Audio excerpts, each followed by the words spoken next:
మనం ఎప్పుడైనా డెన్మార్క్కి వెళ్తే అక్కడ ఏ పార్కులోనో రెస్టారెంట్ ఆవరణలోనో స్ట్రోలర్లో పసిబిడ్డ ఒంటరిగా కనబడితే కంగారు పడాల్సిన అవసరం లేదు. ఆ బిడ్డ తల్లి కోసం కావాల్సిన అవసరం లేదు. నిద్రపోతున్న పిల్లల్ని ఆరుబయట వదిలి పెద్దలు తమ పనులు చేసుకోవడం అక్కడ మామూలే. ఒకవేళ ఈ లోపల పాపాయి లేచి ఏడుస్తే ఆ చుట్టుపక్కల ఉన్నవారు ఎవరైనా కాసేపు ఆడిస్తారు. తల్లిదండ్రులు వచ్చాక అప్పగించి వెళ్తారు. అంతేకాని ఆ అమ్మ నాన్నలకు బాధ్యత లేదని ఆక్షేపించరు. తోటి వారి మీద నమ్మకము, సమాజంలో ఉన్న సహకార స్వభావము తల్లిదండ్రులకు ఆ ధైర్యాన్ని ఇస్తాయి. ఆరుబయట తాజా గాలిలో నిద్రపోవడం వల్ల పిల్లలకు వ్యాధి నిరోధక శక్తి పెరుగుతుందని అక్కడి వారు నమ్ముతారు. సుదీర్ఘ చలికాలము, అతి తక్కువ వేసవి ఉంటుంది కాబట్టి అది వారికి అవసరం కూడా. పిల్లల భద్రత విషయంలో తమకు ఎలాంటి సందేహాలు లేవు కనుక తరతరాల అలవాటును ఇప్పటికీ కొనసాగిస్తున్నారు. ఇదే కాదు, డెన్మార్క్లోని పలు చోట్ల మనుషులు లేకుండానే నిత్యావసరాలు, కూరగాయలు, పండ్లు కాగితం మీద ధర రాసి అమ్మకానికి పెడతారు. వినియోగదారులు తమకు కావలసిన వస్తువులు తీసుకుని డబ్బు అక్కడ పెట్టేసి వెళ్ళిపోతుంటారు. డానిష్ సంస్కృతిలో నమ్మకం కీలక పాత్ర పోషిస్తుంది.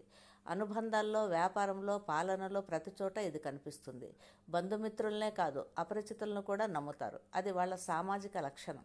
అందువల్లే వ్యవస్థల్ని నడిపించే కీలక పదవుల్లో ఉన్నవారు ఈ విశ్వసనీయతను కాపాడుకోవడానికి ప్రయత్నిస్తారు. ఫలితంగా అక్కడ అవినీతి చాలా తక్కువ. ట్రాన్స్పరెన్సీ ఇంటర్నేషనల్ వాళ్ళు ఏటా వెలువరించే కరప్షన్ ఇండెక్స్లో అత్యంత తక్కువ అవినీతి ఉన్న దేశంగా తొలి స్థానం కోసం న్యూజిలాండ్, డెన్మార్క్ పోటీ పడుతుంటాయి. ఆ నమ్మకమే స్త్రీ పురుష సంబంధాలకు ప్రభావితం చేస్తుంది. అక్కడ బలవంతపు పెళ్ళిళ్ళు ఉండవు. ఎవరిని పెళ్లి చేసుకోవాలి, ఎప్పుడు చేసుకోవాలి, పిల్లల్ని ఎప్పుడు కనాలి, ఎంతమందిని కనాలి అన్నది పూర్తిగా మహిళల ఇష్టమే. వాళ్ళకి జీవితం మీద సాధికారత, తమకు నచ్చినట్లు జీవించగల స్వేచ్ఛ ఉన్నాయి. అందుకే వాళ్ళు సంతృప్తిగా జీవితాన్ని గడుపుతారు. 1960 దశకం నుండి అక్కడ సహజీవనం, పెళ్లి చేసుకోకుండానే పిల్లల్ని కనడం చట్టబద్ధమైంది.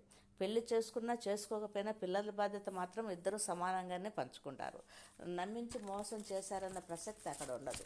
విడాకులు తీసుకున్నా సరే పిల్లల కస్టడీ ఇద్దరికీ సమాన హక్కుగా తీసుకుంటారు. డెన్మార్క్లో లా ఆఫ్ జాన్ అనే ఎక్కువగా చర్చించుకునే విషయం ఒకటి ఉంది. అందులో స్త్రీ పురుషులిద్దరూ ఉద్దేశించి నువ్వు అందరికన్నా ప్రత్యేకం అనుకోవద్దు, ఏ విషయంలోనూ నువ్వు మాకన్నా గొప్పవి అనుకోవు లాంటి వాక్యాలు ఉంటాయి. వీటిని చిన్నప్పటి నుంచి నూరిపోస్తారు. కాబట్టి సమానత్వం డానిష్ ప్రజల సంస్కృతిలో భాగమైపోయింది. ఆ శాఖకు మంత్రిని పెట్టుకున్న తొలి దేశాల్లో డెన్మార్క్ ఒకటి. అక్కడ స్త్రీ పురుషులకు ఉద్యోగాల్లో సమాన హక్కులు, సమాన వేతనము ఉంటాయి. ప్రపంచంలో అధిక శాతం 72 మహిళలు ఉద్యోగాలు చేస్తున్న దేశం ఇదే. యూనివర్సిటీ డిగ్రీలు పొందుతున్న వారిలో మహిళల శాతమే ఎక్కువ. వ్యాపార, పారిశ్రామిక రంగాల్లో మహిళలు కీలక పాత్ర పోషిస్తే ఇంటి పనులు, పిల్లల పెంపకంలో పురుషుల భాగస్వామ్యం వహిస్తారు. ప్రసూతి సెలవుల విధానంలో మొదలెట్టి అన్నింటా ఆమెకు అండగా నిలుస్తాయి ప్రభుత్వ, సమాజము. మెటర్నరీ లీవ్ను వాళ్ళు పేరెంటల్ లీవ్ అంటారు. కాన్పుకు ముందు 4 వారాలు, తర్వాత 14 వారాలు మహిళలకు సెలవిస్తారు. ఆ తర్వాత 2 వారాలు పురుషులు తప్పనిసరిగా పిల్లలను చూసుకోవాలి. మరో 32 వారాల సెలవులకు ఇద్దరూ వంతుల వారీగా పంచుకోవచ్చు. అంటే ఏడాది నిండే వరకు తల్లిదండ్రులు ఎవరో ఒకరు వేతనంతో కూడిన సెలవుతో బిడ్డను చూసుకోవచ్చు. 9వ నెల నుంచి పిల్లల్ని డే కేర్ సెంటర్లో చేర్పించే వెసులుబాటు ఉంది.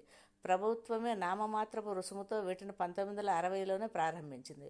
3 ఏళ్ళు వచ్చే వరకు పిల్లలంతా ప్రభుత్వ ఫ్రీ ప్రైమరీ పాఠశాలలో చేరి ప్రత్యేక శిక్షణ పొందిన టీచర్ల పర్యవేక్షణలు ఆడుతూ పాడుతూ పెరుగుతారు. 6 ఏళ్ళు వచ్చాక విద్యాభ్యాసం మొదలవుతుంది. ట్యూషన్లతో పని లేని నాణ్యమైన విద్యను అందిస్తూ జీవన నైపుణ్యాలను ప్రాధాన్యమిస్తారు.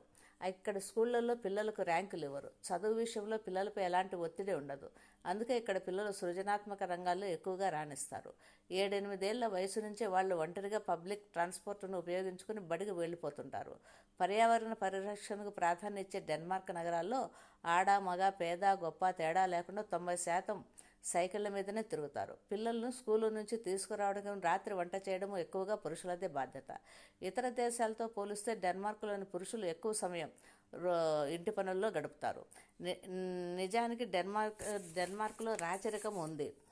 అక్కడి ప్రజలు దాన్ని ఇష్టపడతారు. అలా గత ప్రజాస్వామ్య విధానాలను ఏమాత్రం నిర్లక్ష్యం చేయరు. ప్రభుత్వం సంక్షేమాన్ని పెద్దపీట వేస్తుంది. అక్కడ ప్రజలు తమ ఆదాయంలో దాదాపు సగాన్ని పన్నులుగా కడతారు. అందుకు వారు బాధపడరు. పిల్లల సంరక్షణలో మొదలుపెట్టి విద్య, వైద్యం, నిరుద్యోగ భృతి, వృద్ధులకు పెన్షన్ ఇవన్నీ ఉచితంగా అందిస్తున్నప్పుడు పన్నులు కట్టడం తమ బాధ్యతగా భావిస్తారు.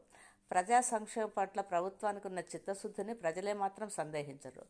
డెన్మార్క్ సంపదలో 4వ వంతుకు ఈ నమ్మకమే పునాది అంటారు అక్కడి సామాజికవేత్తలు. డెన్మార్క్లో ఉద్యోగులు పంక్చువాలిటీని, వర్క్ లైఫ్ బ్యాలెన్స్ని ఖచ్చితంగా పాటిస్తారు. కష్టపడి పని చేస్తారు. కానీ సమయం అయిపోయినాక ఒక క్షణం కూడా ఆఫీసులో ఉండరు. పని గంటలు తక్కువ. అందులోనూ మళ్ళీ పిల్లల్ని డాక్టర్కి చూపించాలి, స్కూల్ నుంచి తీసుకురావాలంటే పనులుంటే ముందే వెళ్ళిపోవచ్చు. మహిళల కెరీర్లో కొనసాగడానికి ఇలాంటివి బాగా తోడ్పడుతున్నాయి. ప్రతి ఉద్యోగికి ఏడాదికి 5 వారాలు పెయిడ్ వెకేషన్స్ ఉంటుంది. కుటుంబంతో కలిసి సరదాగా గడిపి రావడానికి దీన్ని ఉపయోగించుకోవచ్చు. మిగతా దేశాల్లో ఉద్యోగులు తమ కోసం తాము ఫ్రీ టైం సమయం గడిపితే డెన్మార్క్లో వాళ్ళు కుటుంబం కోసం సమయాన్ని గడుపుతారు. పిల్లలకు ఎప్పుడే అవసరం వస్తుందని తమకు ఆరోగ్యం బాగోకపోయినా ఆఫీసుకు వెళ్లాల్సిన అవసరం అక్కడి మహిళలకు లేదు. నిస్సంకోచంగా సెలవు పెట్టుకోవచ్చు. వ్యక్తిగతంగా కానీ ఉద్యోగపరంగా కానీ ఒత్తిళ్లు ఎదుర్కొంటున్న వారికి ప్రభుత్వం స్ట్రెస్ లీవ్స్ ఇస్తుంది. రిటైర్మెంట్ విధానం కూడా చాలా ఉదారంగా ఉంటుంది. విశ్రాంతి తీసుకుంటున్న వృద్ధులను ఆరోగ్య కార్యకర్తలు క్రమం తప్పకుండా ఇంటికి వచ్చి చూసి వెళ్తుంటారు. ఇక్కడ అన్ని రంగాల్లోనూ స్వచ్ఛంద సేవ ఎక్కువ. వివాహితులు కుటుంబ బాధ్యతల్లో నిమగ్నులైతే ఒంటరి యువకులు క్రీడా సంఘాల్లో స్వచ్ఛంద సేవలో సమయం గడుపుతారు. ఇతర దేశాలతో పోలిస్తే లింగ సమానత్వం పాటించడం వల్ల డెన్మార్క్లో స్త్రీలతో పాటు పురుషులు లబ్ధి పొందుతుంటారు. సామాజికవేత్తలు కుటుంబంతో ఎక్కువ సమయం గడపగలుగుతున్నారని, సంతోషంగా ఉన్నారని, ఇది వ్యక్తిగత సామాజిక సంక్షేమానికి పరోక్షంగా దోహదం చేస్తుందని చెబుతున్నారు. ప్రభుత్వము సమాజము చేస్తున్న కృషికి డెన్మార్క్ మహిళలు సైతము చైతన్యం తోడైంది. అక్కడ మహిళా ఉద్యమాలు 2 దఫాలుగా జరిగాయి. 1870, 1920 మధ్య ఒకసారి, 1970, 1985 మధ్య రెండోసారి. 200 ఏళ్ల క్రితం బాలబాలికలను చదువును తప్పనిసరి చేయడంలో లైంగిక సమానత్వాన్ని పునాది పడిందనవచ్చు. ఆ తర్వాత పారిశ్రామిక విప్లవంతో మహిళలు కార్మిక రంగంలోకి ప్రవేశించారు. మొదటి దఫా మహిళా ఉద్యమం రాజ్యాంగాన్ని మార్చి మహిళలకు రాజకీయ హక్కులను సంపాదించి పెట్టింది. వారు ఎన్నికల్లో పోటీ చేయడం 1915లో మొదలవగా 1924 ప్రపంచంలోనే తొలి మహిళా మంత్రిని నియమించిన ఘనత డెన్మార్క్దే.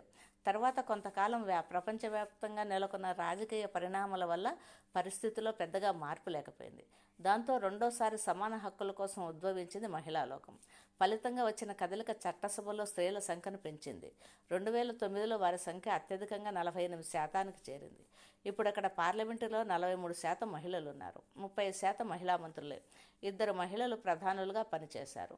సమానత్వం దిశగా పలు చట్టాలు కూడా ఈ దశలో చేసినవే. డెన్మార్క్ ప్రజలకు సమానత్వం అంటే కేవలం లింగ సమానత్వం కాదు, అన్ని రకాలుగా సమానత్వమే. మత ప్రమేయం లేని ఈ దేశంలో హోదాని బట్టో సంపదని చూసో కాకుండా అందరినీ సమానంగా గౌరవిస్తారు. మరే ఇతర విపక్షాలు ఉండవు. కాబట్టి స్త్రీల పట్ల వివక్షను త్వరగా అధిగమించగలిగిన దేశం డెన్మార్క్. ఈ మధ్య ఒక సంస్థ ఏ దేశాల్లో ఎంతమంది స్త్రీవాదులు ఉన్నారని సర్వే చేస్తే అతి తక్కువ మంది స్త్రీవాదులు ఉన్న దేశంగా డెన్మార్క్ తేలింది. స్త్రీవాదం మా దగ్గర చెల్లని నాణ్యం, సమాన అవకాశాలతో దూసుకుపోతున్న మాకు ఇప్పటికి దాంతో పని లేదు అని డంకా బజాయించి చెప్పేస్తారు అక్కడి ప్రజలు.